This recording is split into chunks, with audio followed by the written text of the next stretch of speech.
Hello everyone, welcome back to my YouTube channel Muniyabaz 4111। Friends, कैसे हैं आप सब? आया उम्मीद करती हूँ कि आप लोग बहुत ज़्यादा अच्छे होंगे।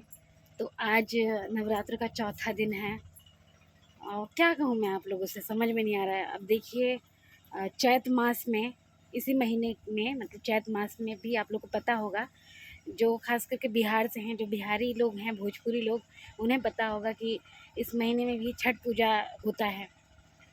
छठ पूजा इस चैत, जैसे चैत नवरात्र होता है ऐसे चैत छठ भी होता है, जिसे हम चैती छठ कहते हैं हमारी भाषा में।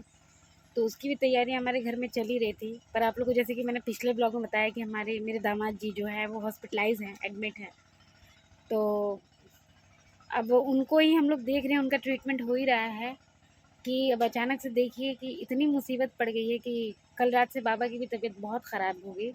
तो उनको भी डॉक्टर दिखाने ले गए उसी नर्सिंग होम में जहाँ मेरे दामाद जी एडमिट है। वहाँ पे मेरे बाबा को भी एडमिट कर लिया गया है। अब दोनों ही एडमिट है और अकेला मेरा भाई बड़ा परेशान है। दोनों को ही देख रहा है, मेरा भाई, मेरी बहन।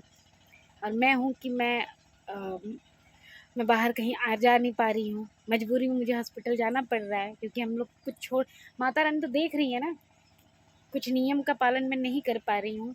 पर माता रानी तो देख ही रही है कि मैं किस मजबूरी में हूँ। इस मजबूरी की वजह से ना मैं वीडियो बना पा रही हूँ, ना मुझे कुछ सूझ ही नहीं रहा है फ्रेंड्स कि मैं क्या करूँ। पता नहीं मेरी ज़िंदगी की परीक्षाएं कब ख़त्म होगी, कितनी परीक्षा और देनी पड़ेंगी, मुझे नहीं पता। मैं किस तरीके से सब संभालूँ, किस तरीके से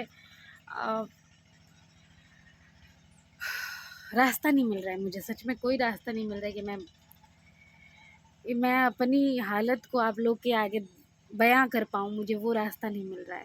मेरी माँ जो है वो बेचारी, अब उन्होंने ठाना है पूजा करने के लिए। आज निहाई खाई की रस्म थी। आज के दिन लौकी लौकी की सब्ज़ी, चने की दाल और चावल खाए जाते हैं। तो वो मैंने ही बनाए। मैंने उपवास किया था, मुझे बनाना नहीं चाहिए था, नमक वगैरह नहीं छूना चाहिए था, फिर भी मैंने किया। मेरे पास रास्ता नहीं है, इसीलिए मुझे करना पड़ा, क्योंकि घर में कोई नहीं था, सब हॉस्पिटल में हैं। तो मुझे करना पड़ रहा है अभी ऐसी, इस दौरान में ना मुझे वो सारी चीज़ें करनी पड़ रही हैं जो जो कि मुझे नहीं करनी चाहिए, मजबूरी में करनी पड़ रही हैं। और कहते हैं ना फ्रेंड्स, कि मुसीबत आती है ना तो चारों तरफ से आती है। बेटी लीज़ा जो है, मेरी बहन की सिस्टर, सॉरी सिस्टर की बेटी, वो भी, उसकी भी तबीयत ख़राब है। उसको भी बहुत सर्दी हुई है, बुखार था लास्ट नाइट। तो अब उसको भी संभालना पड़ रहा है, क्योंकि हॉस्पिटल में बच्चों को हर समय लेके रहना सही नहीं है। अभी वो सो रही है। भाई भी कल रात को हॉस्पिटल में था, तो वो अभी आके खाना खा के आराम कर रहा है। अभी मेरी माँ म्यूनसिपैलिटी में काम करती है, आप लोग को पता ही है। तो उनको भी बहुत मतलब हार्ड वर्क हो गया है। दो दो टाइम उनको मॉर्निंग एंड इवनिंग ड्यूटी पड़ गया है, तो वो भी करना पड़ रहा है। बाबा को भी देखना पड़ रहा है, दामाद को भी देखना पड़ रहा है। तो यही चल रहा है फ्रेंड्स। मेरी मुसीबतें पता नहीं कब ख़त्म होंगी, कब ख़त्म होंगी।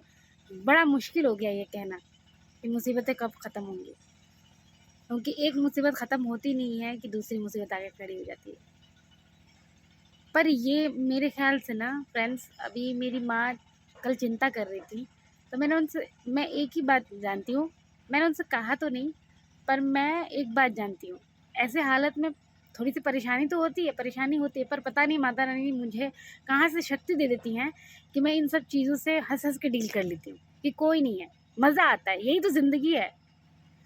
आप लोग सोचेंगे कि ये सारी बातें मैं आप लोगों से क्यों कह रही हूँ। मैं इसलिए कह रही हूँ कि परेशानियाँ हर किसी के लाइफ में है, हर किसी की ज़िंदगी में परेशानियाँ होती है, लेकिन हमें जीना पड़ता है। हमें जीना पड़ता है नहीं, हमें जीना होगा, और वो भी खुशी से। और जब परेशानियाँ होती है ना, तो ज़िंदगी जीने का मज़ा ही कुछ और आता है। हर चीज़ से जब हम डील करते हैं, यही तो ज़िंदगी है। अरे परीक्षा ना हो ज़िंदगी में तो काहे की ज़िंदगी। हाँ, जीने का मज़ा कब आएगा। परिस्थितियाँ जब ऐसी ख़राब चलती है ना, उस वक्त हमें अपने हौसलों को मजबूत करना चाहिए। हमें आगे बढ़ना चाहिए, हर एक चीज़ से निडर होकर डील करना चाहिए। आज मेरे घर की हालत ख़राब है, मैं हॉस्पिटल नहीं जा पा रही हूँ, क्योंकि बेटी सो रही है। हॉस्पिटल जाऊँगी तो मैं आपको दिखाऊँगी। वहाँ पे भी ब्लॉग करना सही नहीं लगता, पर वो एक क्लिप मैं ज़रूर दिखाऊंगी कि मेरे बाबा की और मेरे बहन के पति की। जब जाऊंगी तब दिखा दूंगी, पर अभी मैं घर पे हूँ, इसीलिए मैंने सोचा कि ये वीडियो आप लोगों तक पहुँचाया जाए, आप लोगों को बताया जाए कि किस कारण से मेरे ब्लॉग्स नहीं आ रहे हैं जल्दी, किस कारण से मैं रील शूट नहीं कर पा रही हूँ। ऐसे में अच्छा तो नहीं लगता फ्रेंड्स, बट क्या करें, शो मस्ट गो ऑन, यही मेरी रोज़ी रोटी है, ये मेरी ज़िंदगी भी है एक तरीके से।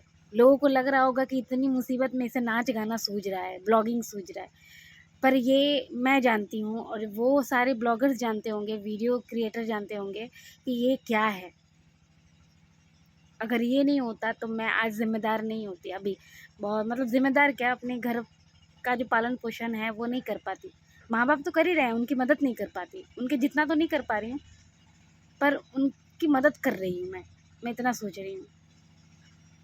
सो फ्रेंड्स, आप लोगों से तहे दिल से रिक्वेस्ट है कि अपना प्यार आशीर्वाद मुझ पर बनाए रखिए, मेरे चैनल पर बनाए रखिए, बहुत सारा सपोर्ट और आशीर्वाद दीजिए, खूब सारा कमेंट कीजिए।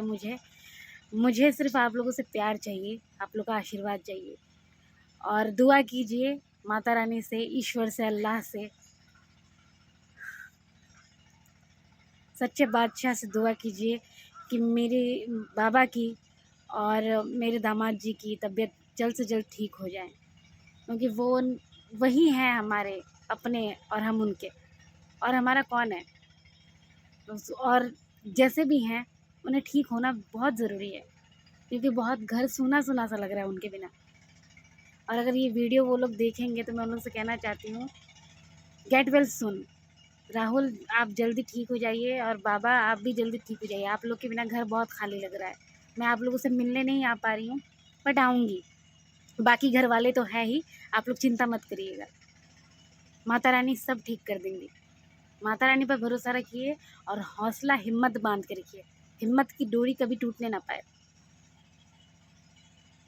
सो फ्रेंड्स, मुसीबत चाहे जितनी भी हो, हमेशा हिम्मत बांध के रखिए। बस इतना सोचिए कि जंग तो लड़ना ही है, और जंग लड़ के जीतना भी है, ठीक है। हमें जीतना है और हम जीतेंगे। बस इतनी सी बात को गांठ बांध लीजिए, हौसला अपने आप आ जाएगा। कभी भी किसी भी परिस्थिति में अपनी हिम्मत को टूटने मत दीजिए।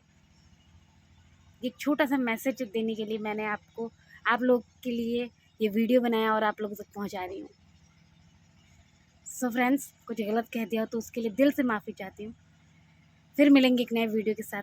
दुआ कीजिएगा मेरे घर वालों के लिए, और माता रानी से भी मैं एक बात, माता रानी अगर कहीं ना कहीं मेरी दुआ सुन रही हैं तो मैं उनसे इतना कहना चाहूँगी कि परीक्षाएं बहुत ली है आपने, अब और नहीं, अब बस कीजिए। मैं हारी तो नहीं हूँ, पर थोड़ी सी थक गई हूँ, पर परिवार की बात है तो मैं लड़ूंगी। आप जितनी परीक्षाएं देंगी, मैं सारी परीक्षाओं में खरी उतरूंगी। सो फ्रेंड्स, अपना ख्याल रखिएगा। फिर मिलेंगे एक नए वीडियो के साथ।